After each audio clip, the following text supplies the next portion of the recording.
Okay, so I just want to show now how to solve for some of these questions you're going to get, and these are going to be in Lab 5, okay? And Lab 5 asks you about forces and work, and to some extent energy.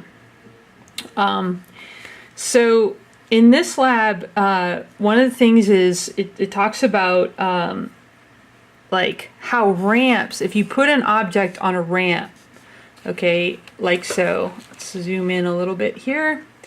You put an object on a ramp, like the ancient Egyptians, they're making a ramp and they're pulling the stone up to the ramp so they can build the pyramid, okay?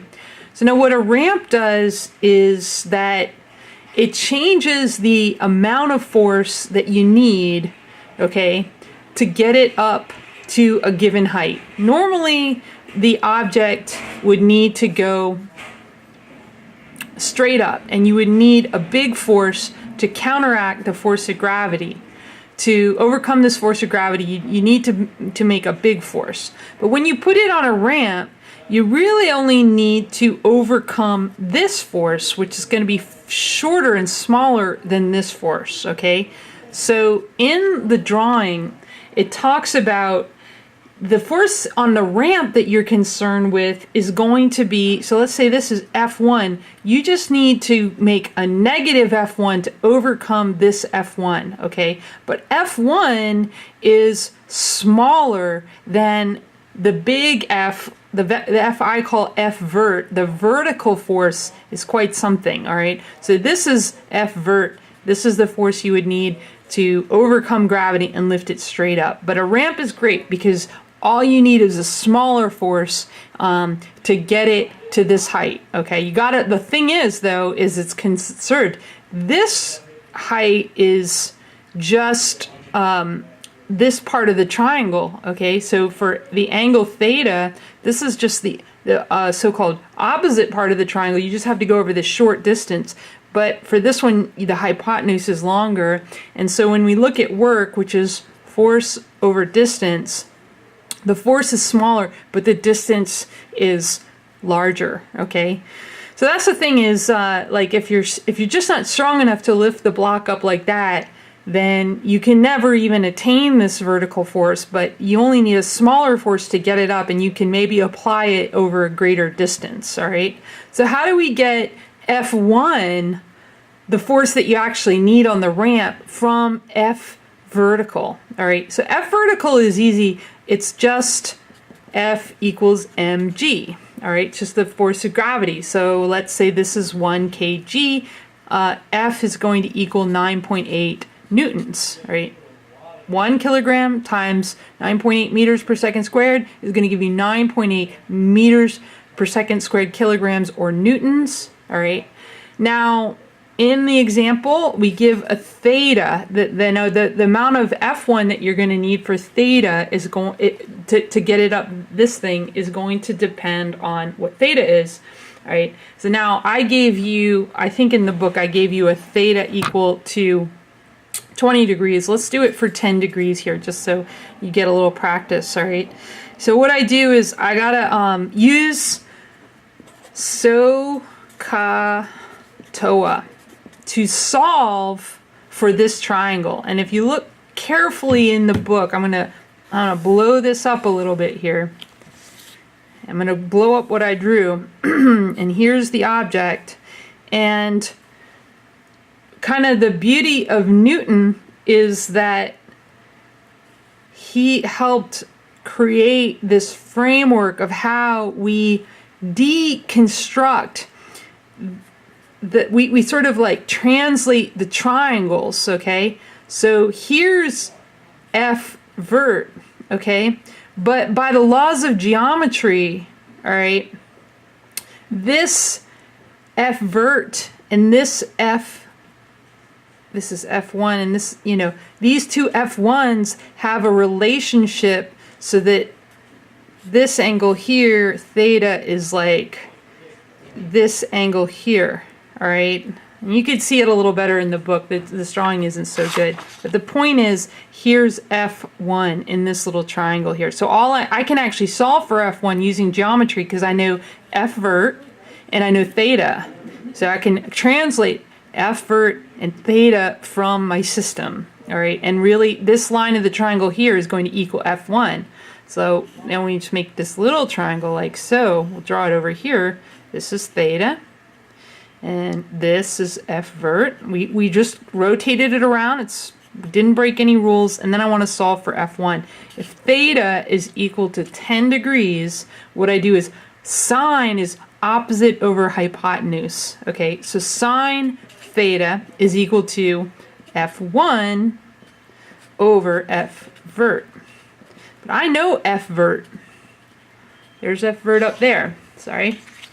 F vert is 9.8 newtons, and then I know theta, so you just basically get sine of 10 degrees, all right, and I'm going to bring F vert over here times 9.8 newtons is going to equal, let's see here, 10 sine, all right, it's going to be equal to 0.17, and then I multiply that times 9.8 is equal to 1.7 newtons. That's going to be F1. So I just have to overcome this force in order to pull this mass up here. Okay. So then the question is, let's say that this is like 1 meter. All right. This is a small system. All right. This is 1 meter right here. All right, so up here, let me get another piece of paper. Up here, I need to do the work to get, like if I want to lift this over 1 meter, all right, let me start a new piece of paper, but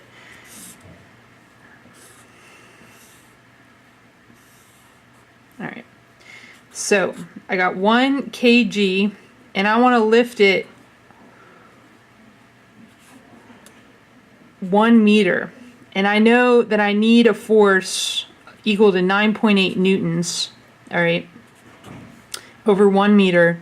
I'm going to need 9.8 joules to lift this 1 kilogram mass by 1 meter, okay? Joule is a Newton meter or a kilogram meter squared per second squared. That's what I need.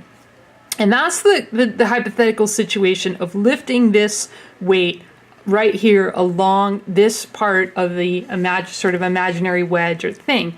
And then the question is, well, how much work do I need? I'm just going to use F1. I'm not going to use F vert. I'm going to use F1 to pull this thing all the way up this distance, because I can't do 9.8 newtons, let's say. I can only exert a smaller force, F1, but I'm going to exert it over a longer distance, all right? And let's keep this the same. Theta is equal to 10 degrees, all right? So now if I know this is 1 meter, I can use the same thing of sine of 10 degrees is equal to 1 meter over question mark x. This is the distance right here of x. All right, I can solve for x using the same geometry. All right, so then let's just do it over, always checking our work. We're going to say 10 degrees times sine, right? Now in this case, we want to divide 1 by this number. We're going to get x over here, and then we're going to say equals 1 meter divided by 0.174, let's just say. 1 divided by 0.174. All right, there we go. Divided by sine theta.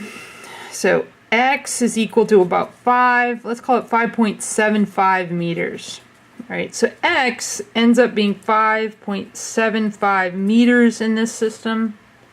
All right, and now I've got to move this box for 5.75 meters using F1. And can't use this now. We've got to figure out F1, the work needed to do F1. Going back here, we have F1. There it is. We need to move this at this angle, it's 1 kilogram at 10-degree angle up this ramp, we need 1.7 newtons. That's the kind of like the angular component, the ramp component of the vertical force. All right. So in this, now this one, F1 is going to equal, let's plug it in up here, 1.7 newtons. All right. So now I've got to get the work on the ramp, I need F1 times the distance is 5.7 meters. All right, so you get 1.7 Newton times 5.75. Let's plug that in. 1.7 times 5.75. Oops, I plugged my fat thumbs, my fat fingers. I plugged it in wrong. Hold on. All right, hold up. All right, 1.7 times 5.75 equals 9.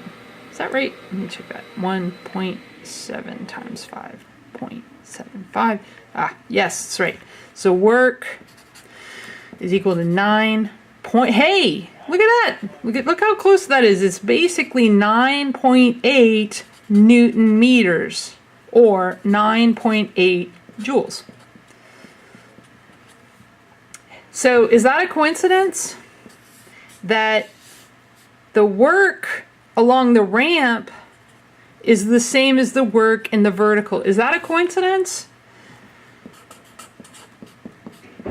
No, it is not. All right. Force is not conserved. That's the beauty of physics. You can change your force diagram. You can do all kinds of things. You can ski. You can rock climb. And basically what you're doing is, force is not a given. You can always be shifting the amount of force you need to lift an object, to move an object. But the thing is, it's sort of like energy is conserved.